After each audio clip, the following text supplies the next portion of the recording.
Ika-26 na kabanata. Ang planong pagpatay kay Jesus. Pagkatapos ipangaral ni Jesus ang lahat ng ito, sinabi niya sa mga tagasunod niya, "Alam niyo na 2 araw na lang at sasapit na ang pista ng paglampas ng anghel. At ako na anak ng tao ay ibibigay sa mga taong kumokontra sa akin upang ipako sa krus. Nang mga oras na iyon, ang mga namamahalang pari at ang mga pinuno ng mga Hudyo ay nagpupulong sa palasyo ni Caifas na punong pari. Pinagplanuhan nila kung paano dadakpin si Jesus nang hindi nalalaman ng mga tao. At pagkatapos ay papapatay. Sinabi nila, "Huwag nating gawin sa pista dahil baka magkagulo ang mga tao." Binuhusan ng pabango si Jesus. Nang si Jesus ay nasa Betania, sa bahay ni Simon na dating may malubhang sakit sa balat, lumapit sa kanya ang isang babae. May dala itong mamahaling pabango sa isang sisidlang yari sa batong alabastro.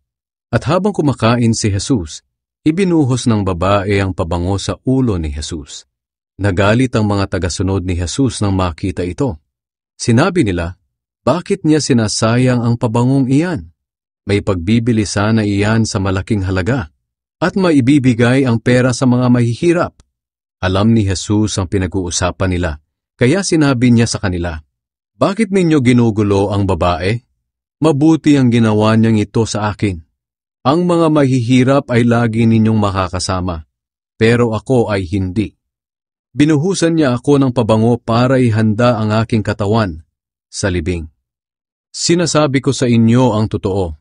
Kahit saan man ipapangaral ang magandang balita sa buong mundo, ipapahayag din ang ginawa niyang ito sa akin bilang pag-alala sa kanya."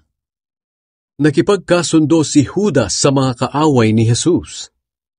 Si Judas Iscariote na isa sa 12 tagasunod ay pumunta sa mga namamahalang pari. Sinabi niya sa kanila, "Ano po ang ibabayad ninyo sa akin kung tutulungan ko kayong madakip si Jesus?"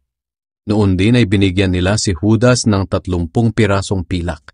Mula noon, humanap si Judas ng pagkakataon upang traidorin si Jesus. Sinabi ni Jesus na tatraidorin siya. Nang dumating ang unang araw ng pista ng tinapay na walang pampaalsa, lumapit ang mga tagasunod ni Jesus at nagtanong, "Saan niyo po gustong maghanda kami ng hapunan para sa pista ng paglampas ng anghel?" Sumagot si Jesus, "Pumunta kayo sa lungsod ng Jerusalem, doon sa taong binanggit ko sa inyo, at sabihin ninyo sa kanya, ipinapasabi ng guro na malapit na ang kanyang oras, at gusto niyang ipagdiwang ang pista ng paglampas ng anghel sa iyong bahay, kasama ang mga tagasunod niya." Sinunod nila ang utos ni Jesus, at inihanda nila roon ang hapunan para sa pista. Kinagabihan, naghapunan si Jesus at ang 12 tagasunod. Habang kumakain sila, sinabi ni Jesus sa kanila, "Sinasabi ko sa inyo ang totoo. Ang isa sa inyo ay magtatraidor sa akin." Nalungkot sila nang marinig yon, at isa-isa silang nagtanong sa kanya, "Panginoon, hindi po ako iyon, di po ba?" Sumagot siya, "Ang kasabay kong sumawsaw ng tinapay sa mangkok ang siyang magtatraidor sa akin. Ako na anak ng tao ay papatayin ayon sa sinasabi ng kasulatan, ngunit nakakaawa ang tao magtatraidor sa akin. Mabuti pang hindi na siya ipinanganak." Nagtanong din si Judas na siyang magtatraidor sa kanya, "Guro, ako po ba yon?" Sumagot si Jesus, "Ikaw na ang nagsabi." Huling hapunan ni Jesus. Habang kumakain sila, kumuha si Jesus ng tinapay. Nagpasalamat siya sa Diyos at pagkatapos ay hinati-hati niya ito at ibinigay sa mga tagasunod niya. Sinabi niya, "Kunin ninyo at kainin. Ito ang aking katawan." Pagkatapos, kumuha siya ng inumin. Nagpasalamat sa Diyos at ibinigay sa kanila. Sinabi niya, "Uminom kayong lahat nito, dahil ito ang aking dugo na ibubuhos para sa kapatawaran ng kasalanan ng maraming tao. Katibayan ito ng bagong kasunduan ng Diyos sa mga tao. Sinasabi ko sa inyo na hindi na ako muling iinom ng inuming mula sa ubas hanggang sa araw ng paghahari ng aking Ama. At sa araw na iyon, iinom ako ng bagong klase ng inumin kasama ninyo sa kaharian ng aking Ama. Umawit sila ng papuri sa Diyos, at pagkatapos ay pumunta sila sa bundok ng mga olibo. Sinabi ni Jesus na ikakaila siya ni Pedro. Sinabi ni Jesus sa mga tagasunod niya, "Iiwan ninyo akong lahat ngayong gabi. Dahil sinabi ng Diyos sa kasulatan, papatayin ko ang pastol at magsisipangalat ang mga tupa. Ngunit pagkatapos na mabuhay akong muli, mauuna ako sa inyo sa Galilea." Sinabi ni Pedro kay Jesus, "Kahit iwanan kayo ng lahat, hinding-hindi ko po kayo iiwan." Sinagot siya ni Jesus, "Sinasabi ko sa iyo ang totoo, bago tumilaok ang manok ngayong gabi, 3 beses mong ikakaila na kilala mo ako." Sinabi ni Pedro, "Hinding-hindi ko po kayo ikakaila, kahit napatayin pa akong kasama ninyo." At ganoon din ang sinabi ng iba pang mga tagasunod. Nanalangin si Jesus sa Getsemane. Pagkatapos, pumunta si Jesus kasama ang mga tagasunod niya sa lugar na kung tawagin ay Getsemane. Pagdating nila roon, sinabi niya sa kanila, "Maupo muna kayo rito. Pupunta ako sa banda roon upang manalangin." Isinama niya si Pedro at ang 2 anak ni Zebedee. Nagsimulang mabagabag at maghinagpis ng lubos si Jesus. At sinabi niya sa kanila, "Para akong mamamatay sa labis na kalungkutan. Dito lang kayo at magpuyat." Lumayo siya ng kaunti, lumuhod at nanalangin. "Ama ko, kung maaari po ay ilayo niyo sana sa akin ang mga paghihirap na darating. Ngunit hindi ang kalooban ko ang masunod, kundi ang kalooban ninyo." Binalikan ni Jesus ang 3 niyang tagasunod at dinatnan niya silang natutulog.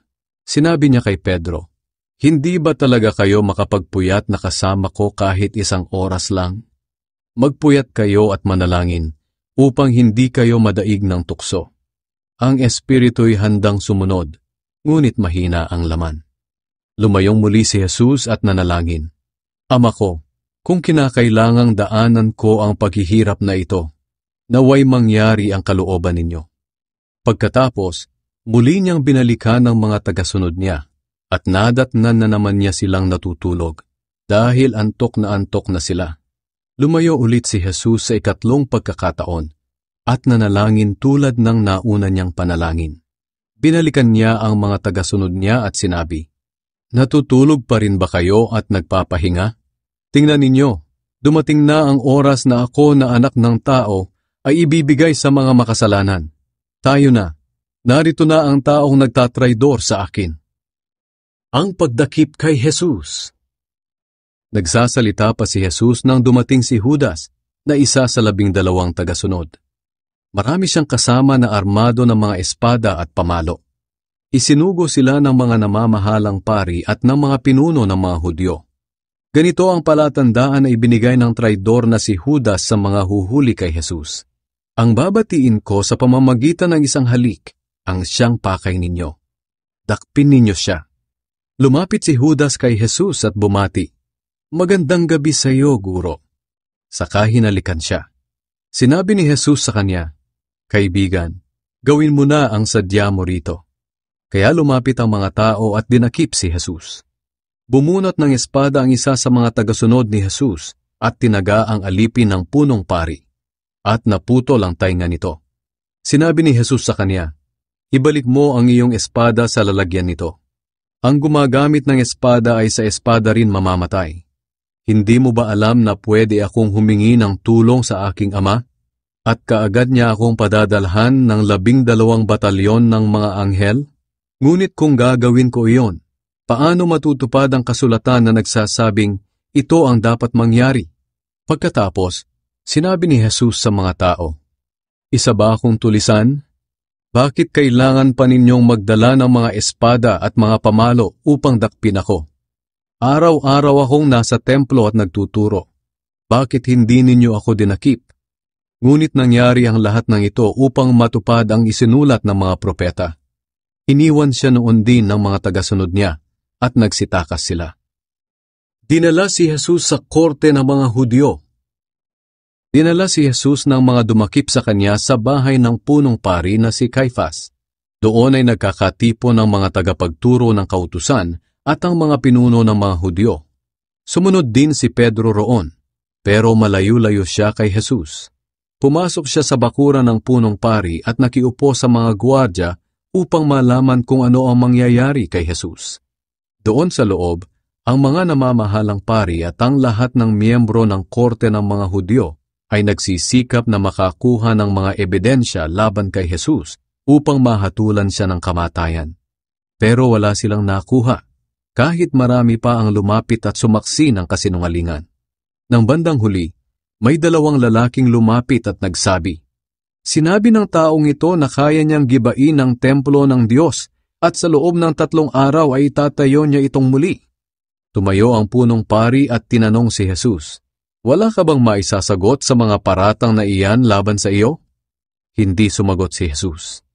Kaya tinanong siyang muli ng punong pari, "Sa ngalan ng buhay na Diyos, sabihin mo sa amin ngayon, ikaw ba ang Kristo na anak ng Diyos?" Sumagot si Jesus, "Ikaw na mismo ang nagsabi. At nais kong sabihin sa inyong lahat na mula ngayon ay makikita ninyo ako na anak ng tao na nakaupo sa kanan ng makapangyarihan na Diyos, at makikita rin ninyo ako na dumarating mula sa ulap dito sa mundo." Nang marinig iyon ng punong pari, pinunit niya ang kanyang damit sa galit at sinabi, "Nilalapastangan niya ang Diyos. Kailangan pa ba natin ng mga saksi? Narinig ninyo ang paglapastangan niya sa Diyos. Ano ngayon ang hatol ninyo?" Sumagot sila, "Dapat siyang mamatay." Dinuraan nila si Jesus sa mukha at binugbog. Sinampal naman siya ng iba at sinabi, "Kung ikaw ang Kristo, hulaan mo nga kung sino ang sumampal sa iyo." Ipinagkaila ni Pedro na kilala niya si Jesus. Samantala, habang nakaupo si Pedro sa loob ng bakuran, nilapitan siya ng isang utusang babae ng punong pari at sinabi, "Kasama ka ni Jesus na taga Galilea, hindi ba?" Pero itinanggi ito ni Pedro sa harap ng mga tao. Sinabi niya, "Hindi ko alam ang mga sinasabi mo." Kaya pumunta si Pedro sa may labasan, at isa pang utusang babae ang nakakita sa kanya at sinabi sa mga tao roon, "Ang taong iyan ay kasama ni Jesus na taga Nazaret." Muli itong itinanggi ni Pedro at sinabi, "Sumpaman, hindi ko kilala ang taong iyan." Maya-maya nilapitan si Pedro ng iba pang naroon at sinabi, "Isa ka nga sa mga kasamahan ni Jesus, dahil halata sa pagsasalita mo." Sumagot si Pedro, "Sumpaman at mamatay man ako, hindi ko kilala ang taong yan." Noon din ay tumilaok ang manok, at naalala ni Pedro ang sinabi sa kanya ni Jesus, "Bago tumilaok ang manok, 3 beses mong ikakaila na kilala mo ako." Kaya lumabas si Pedro at humagulgol.